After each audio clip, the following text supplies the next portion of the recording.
Hello student, next अपने पास exercise है exercise 5 inverse of A matrix and linear equation. व्युत्क्रम अव्यूह एवं रैखिक समीकरण। ये आपको राजस्थान बोर्ड में 4 नंबर की बोर्ड एग्ज़ाम में पूछी जाती है। इसे 4 मार्क्स के जो क्वेश्चन हैं वो बोर्ड एग्ज़ाम में आपके पास आते हैं। तो इसको स्टार्ट करने से पहले मैं आपको एक थोड़ी सी जो बेसिक कॉन्सेप्ट है इसका, वो अपन जो बेसिक इसकी स्टार्टिंग की थ्योरी है उसको मैं एक्सप्लेन कर देता हूँ।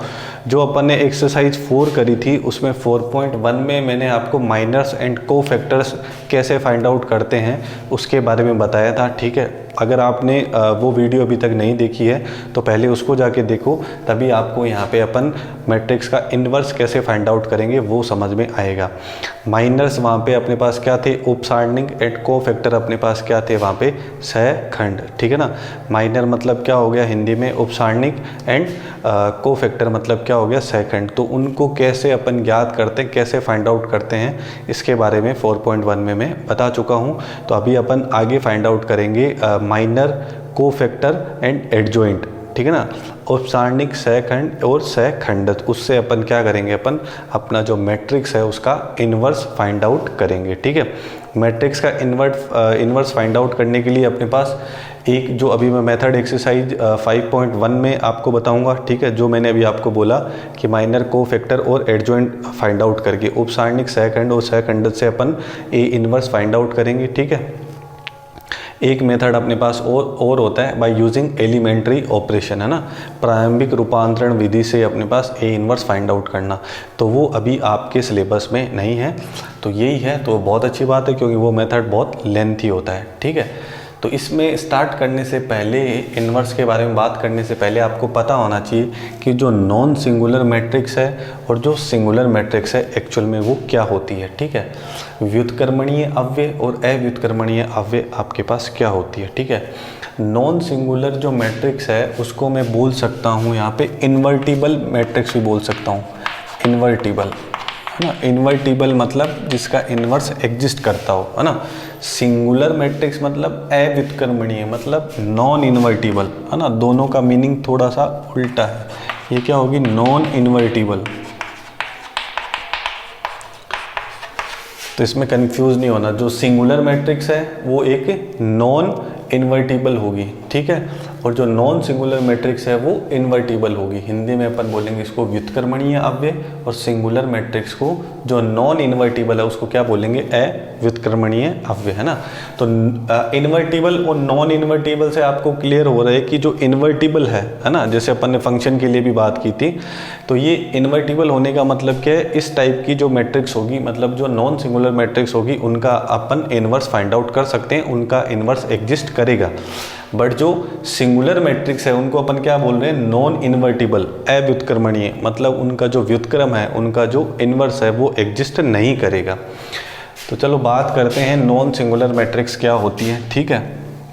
तो बेसिकली जो 5.1 एक्सरसाइज है उसमें अपन बात करेंगे जो अपने पास स्क्वायर मैट्रिक्स है उनके अपन इन्वर्स है, प्रतिलोम है, व्युत्क्रम है, वो कैसे फाइंड आउट करते हैं। ठीक है ना। केवल जो m और n जिसमें क्या हो, इक्वल हो, 2x2, 3x3, क्योंकि मैंने बोला था अपन किसकी हेल्प से फाइंड आउट करेंगे, डिटर्मिनेंट की हेल्प से, सारणिक की हेल्प से। तो जो आपके पास डिटर्मिनेंट होते हैं, सारणिक होते हैं, वो हमेशा क्या होते हैं, स्क्वायर मैट्रिक्स ही होते हैं, 2x2 के या फिर 3x3 के। क्लियर है। तो नॉन सिंगुलर मैट्रिक्स आपके पास क्या होती है, जिस डिटर्मिनेंट को अपन सॉल्व करें, है ना, जो भी आपके पास मैट्रिक्स गिवन है उसका ऑर्डर क्या होगा, या तो 2x2 या फिर क्या होगा ऑर्डर 3x3। तो उसको मैट्रिक्स को अपन क्या करें, उससे डिटर्मिनेंट बनाएं, क्योंकि मैट्रिक्स को तो सॉल्व कर नहीं सकते। ठीक है ना। मैट्रिक्स की कोई न्यूमेरिक वैल्यू नहीं आती, डिटर्मिनेंट को सॉल्व कर सकते हैं। तो जिस डिटर्मिनेंट को अपन सॉल्व करें, ठीक है, और उसका आउटपुट अपने पास क्या आए, 0 के इक्वल नहीं आए, 0 के इक्वल नहीं आना चाहिए, है ना, तो उसको अपन क्या बोलेंगे, नॉन सिंगुलर मैट्रिक्स, इन्वर्टिबल और व्युत्क्रमणीय अव्यय। लाइक मैंने यहाँ पे एक एग्जांपल ले लिया जिससे 5 3 1 4। ठीक है। तो अब इसमें इसको सॉल्व करूँगा, इसकी वैल्यू निकालूंगा डिटर्मिनेंट की। तो 5 को 4 से करूँगा तो आएगा 20, 1 को 3 से करूँगा तो आएगा 3, और ये माइनस, तो वैल्यू आपके पास क्या आई, 17 इज़ नॉट इक्वल टू 0। तो अगर अपने पास ए एक मैट्रिक्स है, यही वाली 5314 है ना। ये ध्यान रखना है कि स्क्वायर होनी चाहिए 2 क्रॉस 2 है ना। ऐसे ही 3 क्रॉस 3 के लिए भी बात कर सकते हैं। तो ये एक नॉन सिंगुलर मैट्रिक्स है, इन्वर्टिबल मैट्रिक्स है, मतलब इसका इन्वर्स एग्जिस्ट करेगा। जिस मेथड की मैं बात कर रहा हूँ अभी, उसको यूज़ करके अपन इसका इन्वर्स फाइंड आउट कर सकते हैं। क्यों? क्योंकि ये क्या है, नॉन सिंगुलर। कैसे पता चला नॉन सिंगुलर? क्योंकि इस मैट्रिक्स का मैंने डिटर्मिनेंट बनाया और इसको सॉल्व किया और इसका आंसर 0 के इक्वल नहीं आ रहा है, ठीक है ना। तो इसको अपन नॉन सिंगुलर बोलेंगे, इन्वर्टिबल बोलेंगे, व्युत्क्रमणीय अव्यय बोलेंगे। तो इसका जस्ट अपोजिट अपने पास क्या होगा, सिंगुलर मैट्रिक्स, जिसको अपन क्या बोलेंगे, नॉन इन्वर्टिबल। हिंदी में क्या बोलेंगे, अव्युत्क्रमणीय अव्यय। तो इसका जस्ट अपोजिट होगा, जिसमें आपके पास है जैसे मान लो 5 × 2 और यहाँ पे दे दिया मैंने 2 और 5, ठीक है। तो अब मैं क्या कर रहा हूँ, इसको सॉल्व कर रहा हूँ। एग्जाम्पल के लिए मैं 2 क्रॉस 2 के ही डिटर्मिनेंट यहाँ पे कंसीडर कर रहा हूँ, ठीक है। तो अगर इसको मैं सॉल्व करूँ तो यहाँ पे क्या आएगा 10, 2 को 5 से किया 10 और 2 को 5 से किया, यहाँ पे भी क्या आएगा 10। तो यहाँ पे 10 - 10 आपके पास क्या बनेगा, 0 बनेगा। तो डिटर्मिनेंट ए की जो वैल्यू है वो आपके पास क्या आ रही है, 0 आ रही है। 0 आने का मतलब इस डिटर्मिनेंट से अगर अपन जो मैट्रिक्स बना रहे हैं 5 5 2 2, ये आपके पास क्या है, एक सिंगुलर मैट्रिक्स है। सिंगुलर मैट्रिक्स होने का मतलब इस मैट्रिक्स का अपन डिटर्मिनेंट बना के सॉल्व करेंगे तो डिटर्मिनेंट की जो न्यूमेरिक वैल्यू है, डिटर्मिनेंट का जो आंसर है वो आपके पास क्या आएगा, 0 आएगा। मतलब ये नॉन इन्वर्टिबल है। इस टाइप की मैट्रिक्स का अपन इन्वर्स फाइंड आउट नहीं कर सकते, इसीलिए इसको नॉन इन्वर्टिबल बोला हुआ है। और हिंदी में अपन इसको अव्युत्क्रमणीय बोलेंगे, क्योंकि इसका व्युत्क्रम है, इसका जो प्रतिलोम है वो अपन ज्ञात नहीं कर सकते, ठीक है। इसी में अब अपन बात करते हैं माइनर कोफैक्टर और एडजॉइंट की उपसारणिक सहखंड और सहखंडज की, ठीक है। तो मैंने एक्सरसाइज 4.1 में भी वो चीज़ें बता रखी थी, तो मैं एक बार वापस रिपीट कर देता हूँ, ठीक है। इसमें कंफ्यूज नहीं होना है नॉन सिंगुलर और सिंगुलर में, ठीक है ना। नॉन सिंगुलर को बोलेंगे इन्वर्टिबल और सिंगुलर को बोलेंगे नॉन इन्वर्टिबल। सिंगुलर में आपके पास क्या होगा, डिटर्मिनेंट का आंसर 0 के इक्वल होगा और नॉन सिंगुलर में आंसर कुछ भी हो सकता है, बस 0 नहीं होगा, मतलब 0 के इक्वल नहीं होना चाहिए, ठीक है। आगे देखते हैं अपन अब इसमें आगे अपन ये देखते हैं कि कोई भी अपने पास मैट्रिक्स होगी, ठीक है, उसके लिए अपन माइनर, कोफैक्टर और एडजॉइंट कैसे फाइंड आउट करेंगे और मैट्रिक्स का जो इन्वर्स है ना, व्युत्क्रम है, प्रतिलोम है, उसको अपन कैसे ज्ञात करेंगे, ठीक है। तो मैंने अभी मैं एग्जांपल ले रहा हूँ 2 क्रॉस 2 का, वही सेम कॉन्सेप्ट अपन अप्लाई करेंगे 3 क्रॉस 3 में, ठीक है। तो यहाँ पे मैंने एक मैट्रिक्स लिख ली, यहाँ पे है 2 -1 3 और आपके पास हो गया यहाँ पे 5, ठीक है। सबसे बड़ी कंडीशन स्क्वायर मैट्रिक्स होनी चाहिए, मतलब रो और कॉलम क्या होना चाहिए, सेम। तो मैं 2 क्रॉस 2 के लिए बात कर रहा हूँ, ठीक है। अब सबसे पहले बात करते हैं इसके माइनर्स की। इसके माइनर्स अपन कैसे फाइंड आउट करेंगे, ठीक है। हिंदी में अपन बोलेंगे इनको उपसारणिक, ठीक है। जिन्होंने 4.1 ध्यान से देखी थी तो उनको पता होगा। माइनर्स को किससे लिखेंगे अपन, कैपिटल M11 से। जितने आपके पास एलिमेंट होंगे उतने आपके पास क्या बनेंगे, माइनर्स बनेंगे।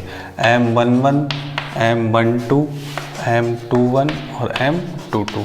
कितने एलिमेंट है, कितने अवयव है अपने पास, 4 है, ठीक है। तो 4 ही आपके पास क्या बनेंगे, उपसारणिक बनेंगे, माइनर्स बनेंगे, ठीक है। तो M11 में क्या आएगा, M12 में क्या आएगा, M21 में क्या आएगा और M22 में क्या आएगा, ठीक है। तो M11 मतलब जो माइनर होगा वो जो एलिमेंट होगा अपने पास A11 जो है ना, पहली रो का पहला अवयव, फर्स्ट रो का फर्स्ट एलिमेंट होगा, उससे बनेगा। तो ये 2 है अपने पास फर्स्ट रो का फर्स्ट एलिमेंट, तो ये जिस रो में और जिस कॉलम में है उसको आप छुपा दो। तो 2 इस कॉलम में और इस रो में है, तो मैंने छुपा दिया, तो आपके पास क्या आया 5। तो A11 का जो माइनर होगा वो आपके पास क्या होगा 5। इसी तरीके से आपको क्या करना है, M12 फाइंड आउट करना है। तो A12 जिस रो में और जिस कॉलम में है उसको आपको छुपाना है, तो आपको क्या मिलेगा 3। ऐसे ही M21 के लिए करना है, तो वो 3 है, तो 3 जिस कॉलम में और जिस रो में है उसको छुपाया, तो क्या मिला -1। और 22 के लिए करेंगे तो 5 है, 5 जिस कॉलम में है, रो में है, तो उसको छुपाया, तो क्या आया 2। अगर ऐसे आपको क्या करना है, माइनर फाइंड आउट करना है, तो ऐसे आपको उल्टा मिलेगा। 2 के लिए 5, -1 के लिए 3, 3 के लिए -1 और 5 के लिए 2। क्लियर है। तो ये आपके क्या हो जाएंगे, माइनर्स हो जाएंगे, उपसारणिक हो जाएंगे। इसको कैपिटल M से अपन लिखेंगे, ठीक है। नेक्स्ट अपने पास आएगा, माइनर्स के बाद आपके पास आएंगे कोफैक्टर्स, ठीक है ना। इनको हिंदी में अपन क्या बोलेंगे, सहखंड, ठीक है। अब कोफैक्टर में आपको क्या करना है, जो आपके पास माइनर्स आए हैं उनको लिखना है, ठीक है। और कैसे लिखना है देखो ध्यान रखना, F11 से, F12 से, F21 से और F22 से, ठीक है। अब माइनर में और कोफैक्टर में, उपसारणिक में और सहखंड में क्या डिफरेंस होगा। अब आपको क्या करना है, इन नंबर्स को जोड़ना है जो इनकी पोजीशन पे आए हुए हैं। जैसे यहाँ पे 1 1 है, ये 1 2 है, ये 2 1 है और ये 2 2 है। 1 को और 1 को ऐड करो, क्या बना 2। 2 क्या है, इवन नंबर है, सम संख्या है, तो कोई भी चेंज नहीं करना है, जैसा है 5 वैसा का वैसा रख दो। M11 और F11 सेम होगा, ठीक है। अब यहाँ पे F12 की बात करते हैं, ठीक है। 1 को और 2 को मैंने ऐड किया, क्या बना मेरे पास 3। 3 क्या है, मेरे पास ओड नंबर है, विषम संख्या है, तो M12 कितना है 3। तो इसका साइन चेंज करना है, जैसे ये प्लस का है तो इसको -3 लिखना है। अगर ये -3 होता तो मैं क्या कर देता, +3, कब, विषम पे, है ना, ओड पे। से 2 को और 1 को ऐड करेंगे तो फिर क्या बनेगा 3, तो यहाँ पे क्या है -1, तो इसका साइन चेंज करना है, तो ये क्या हो जाएगा +1। F22 2 और 2 क्या हुआ 4, इवन है तो 2 का 2 ही रहेगा, क्लियर है। तो ये माइनर हो गए, ये कोफैक्टर हो गए, उपसारणिक और सहखंड। इतनी बात अपन ने 4.1 में भी की थी। नेक्स्ट अब आपके पास आता है इसी में एडजॉइंट, एडजॉइंट, ठीक है ना। उसको हिंदी में क्या बोलेंगे अपन, सहखंडज, सहखंडज, ठीक है। अब वो क्या होगा अपने पास, उसको लिखेंगे अपन शॉर्ट में ADJA। यहाँ पे मैट्रिक्स का नाम क्या था, A, तो उसको क्या लिखेंगे, ADJA, adjoint of matrix A, है ना। हिंदी में और इंग्लिश में ऐसे ही अपन लिखेंगे। अब एडजॉइंट A में अपने को क्या काम करना है, एडजॉइंट A में आपको क्या करना है, जो भी आपके क्या थे कोफैक्टर्स थे उनको आप एज इट इज़ लिख दो जैसी उनकी पोजीशन है। F11 कितना है 5, यहाँ पे 1 2 कितना है -3, 2 1 कितना है 1 और 2 2 कितना है 2, इतना लिख दिया। उसके बाद में क्या करना है, उसका ट्रांसपोज, उसका क्या करना है, परिवर्त। परिवर्त याद है मैट्रिक्स में पढ़ा था, रो को कॉलम बनाओ और कॉलम को रो बनाओ, ठीक है।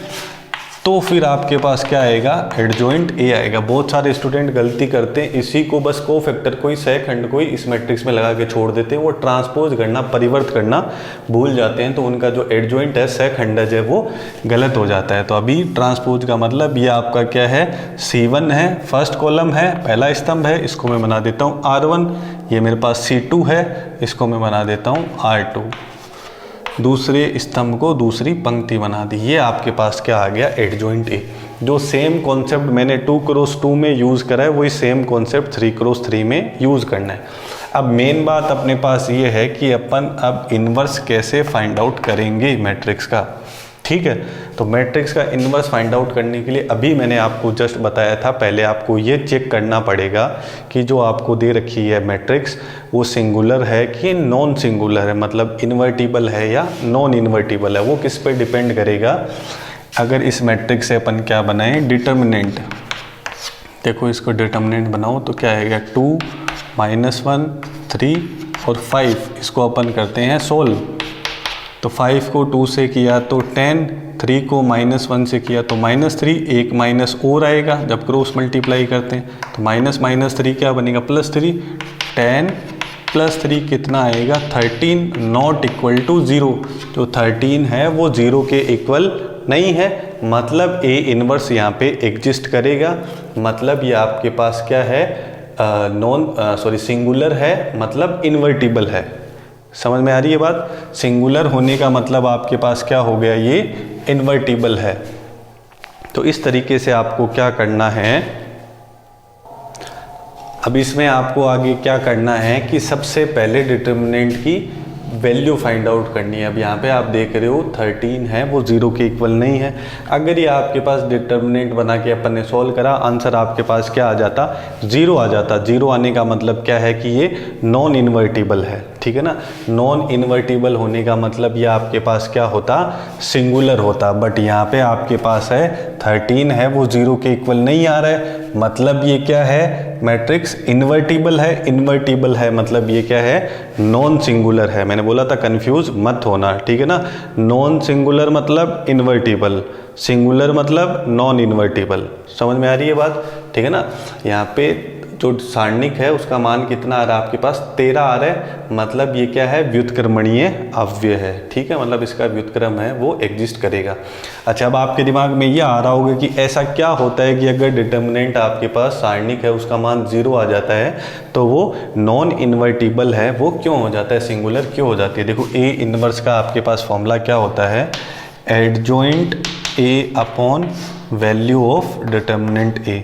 तो जो डिटर्मिनेंट ए की वैल्यू है वो ए इनवर्स फाइंड आउट करते हैं तो वो डिवाइड में लगती है।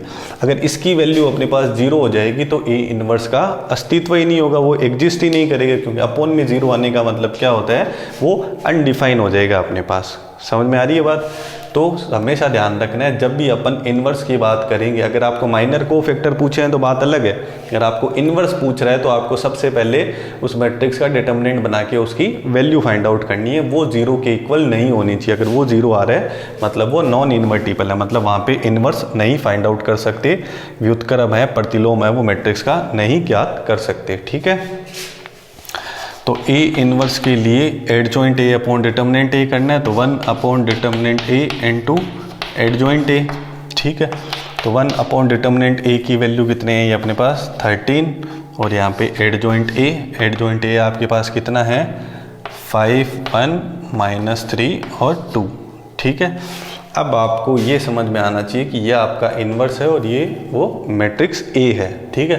अब आप ये वेरीफाई भी कर सकते हो, हालांकि एग्जाम में नहीं बोला हुआ होता है वेरीफाई करने के लिए, आप चेक करने के लिए वेरीफाई कर सकते हो कि आपका आंसर सही है कि नहीं है। उसके लिए सबसे बढ़िया आपके पास क्या इलाज है कि आप ए को ए इनवर्स से मल्टीप्लाई करो, जैसे अपन मैट्रिक्स को मल्टीप्लाई करते थे, ए मैट्रिक्स को ए इनवर्स से मल्टीप्लाई करो या ए इनवर्स को ए से मल्टीप्लाई करो, आपको हमेशा क्या मिलेगी, एक आइडेंटिटी मैट्रिक्स मिलेगी, ठीक है। जैसे मैं इसको चेक करके आपको बताऊं तो ए को और ए इनवर्स को मल्टीप्लाई करें तो ए में आपके पास क्या है 2 - 1 3 5, और यहाँ पे आपके पास क्या है 5 1 -3 2, और साथ में इसमें ये वैल्यू डिवाइड में भी थी, तो इसको मैं 1/13 को ऐसे बाहर लिख देता हूँ। अब मैं इसको मल्टीप्लाई करता हूँ, 2 को 5 से तो कितना आएगा 10, और -1 को -3 से तो +3 तो 13, 2 को 1 से तो 2, -1 को -2 से तो -2 -2 क्या आ जाएगा 0, 3 को 5 से तो 15 और -15 तो फिर 0, फिर 3 को 1 से तो 3 और 5 को 2 से तो 10 13, और 13 बाहर चल रहा था डिवाइड में, जैसे डिवाइड करोगे क्या आएगा 1 0 0 1, तो ये आपके पास क्या है आई है। इट मीन्स आपका जो ए इनवर्स है वो क्या है, एकदम सही है, ठीक है। तो इसी तरीके से अपन 3x3 में भी अप्लाई करेंगे। उसके लिए माइनर, कोफैक्टर, एडजॉइंट और इन्वर्स अपन फाइंड आउट करेंगे। सेम कॉन्सेप्ट को यूज़ करना है, उसमें बस जो कैलकुलेशन है आपकी वो थोड़ी सी क्या हो जाएगी, लेंथी हो जाएगी, थोड़ी सी ज़्यादा हो जाएगी। तो उसमें आपको बहुत ध्यान से क्या करना है, माइनर्स को, कोफैक्टर को और एडजॉइंट को फाइंड आउट करना है, ठीक है ना। तो माइनर मैंने आपको बता दिया कैसे निकालना है। कोफैक्टर में क्या करना है, जो भी ओड प्लेस पे आ रहे हैं 1 1 को ऐड करा, क्या बना 2, इवन नंबर है तो सेम रहेगा। 1 2 आपके पास क्या है 3 बनेगा, जो कि क्या ओड नंबर है, विषम संख्या है, तो मैंने 3 का साइन चेंज कर दिया, क्या हो गया -3। और एडजॉइंट में आपको क्या करना है, ये जो कोफैक्टर आए थे उनको मैट्रिक्स में लगा के उनका ट्रांसपोज करना है। ट्रांसपोज करना मत भूलना, उससे एडजॉइंट ए मिलेगा। और ए इनवर्स का फॉर्मूला क्या होगा, adjoint a upon value of determinant a. तो ये वैल्यू ऑफ डिटर्मिनेंट ए बहुत इंपॉर्टेंट है, ये 0 के इक्वल नहीं होना चाहिए। ये 0 के इक्वल होगा तो वहाँ पे उस मैट्रिक्स के इन्वर्स का अस्तित्व नहीं होगा, वो इन्वर्स एग्जिस्ट नहीं करेगा, वो नॉन इन्वर्टिबल होगा, उसको सिंगुलर मैट्रिक्स बोलेंगे, ठीक है। और अगर डिटर्मिनेंट की वैल्यू 0 नहीं आ रही है मतलब आपके पास वो क्या है, इन्वर्टिबल है, मतलब नॉन सिंगुलर है। क्लियर है। तो आज के लिए बस इतना ही, ये बेसिक मैंने बता दिया, ठीक है। कल अपन है जो एक्सरसाइज जो आपके पास 5.1 है उसको स्टार्ट करेंगे। अब आप चाहो तो 3x3 की जो डिटर्मिनेंट है उसका कोई भी एक एग्जाम्पल है उसको कंसिडर करके उसके लिए माइनर, कोफैक्टर और एडजॉइंट है वो फाइंड आउट करके देख सकते हो। इन्वर्स भी देख सकते हो और इन्वर्स को चेक भी कर सकते हो मेरा इन्वर्स सही है कि नहीं है। कैसे? ए को ए इन्वर्स से मल्टीप्लाई कर लो या ए इन्वर्स को ए से मल्टीप्लाई कर लो, आंसर आपको क्या मिलेगा? एक आइडेंटिटी मैट्रिक्स मिलनी चाहिए। तो आपको पता चल जाएगा कि मैंने जो फाइंड आउट करा है इन्वर्स वो सही है या गलत है। ठीक है, आज के लिए बस इतना ही। Thank you so much.